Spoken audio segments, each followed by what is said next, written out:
మైన చెరువు దగ్గర కొన్ని ఆనందంగా ఉన్న కప్పలు నివసించేవి. అవి రోజంతా దూకుతూ, ఆడుతూ చెరువు నీటిలో సంతోషంగా గడిపేవి. ఒక ఉదయం 2 చిన్న కప్పలు కొంచెం దూరం వరకు దూకుతూ వెళ్ళాయి.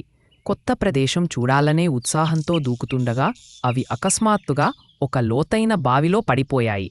బావిలో పడిన కప్పలు బయటకు ఎక్కేందుకు ప్రయత్నించాయి. కాని గోడలు చాలా జారుడు. పైన ఉన్న మిగతా కప్పలు ఆందోళనతో బావి అంచునుంచి చూసేవి.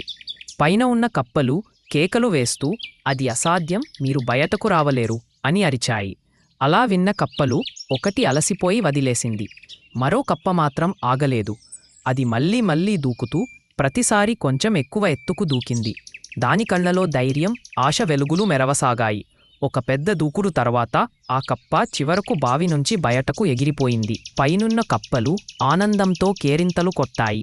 నీకు ఎలా ధైర్యం వచ్చింది అని కప్పలు అడిగాయి. అప్పుడు ఆ కప్ప నవ్వుతూ చెప్పింది, నేను చెవిటి, మీరు నన్ను ప్రోత్సహిస్తున్నారని అనుకున్నాను. ఆ రోజు కప్పలు ఒక గొప్ప పాఠం నేర్చుకున్నాయి. మాటలకి శక్తి ఉంది. మన మాటలు ఎప్పుడూ ఇతరులను ప్రోత్సహించేలా ఉండాలి. మాటలు మనసులను బలపరచగలవు. ఆశ మసకబారినప్పుడు కూడా.